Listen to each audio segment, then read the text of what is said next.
Ils sont uniques. Biscornus, blancs, bleus, gris, petits ou grands, les chalets de Blériot-Plage font partie du paysage ici depuis de nombreuses décennies, à l'instar des ferries ou des côtes anglaises qu'on aperçoit au large.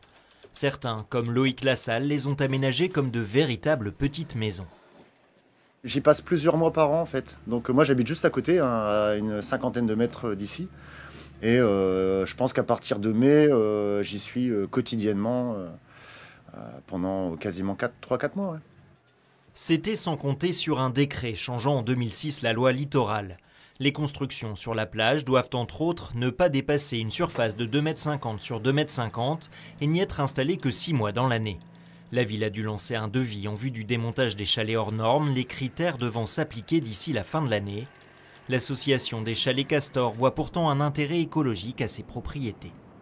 On pense qu'il y a un vrai enjeu au niveau de la sécurité, parce qu'il faut imaginer que si on enlève tous ces chalets-là, je pense que le seul moyen mécanique de stopper le mouvement de sable et potentiellement la mer, c'est de faire une digue.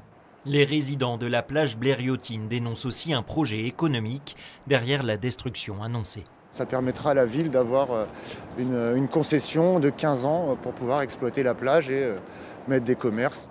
Nous, on estime que c'est un patrimoine historique et puis il y a aussi un patrimoine qui est matériel mais qui est aussi immatériel parce que ces chalets racontent beaucoup d'histoires. Une question d'image qui impose une rénovation massive et urgente des chalets. Car dans cette course contre la montre, chaque grain de sable compte.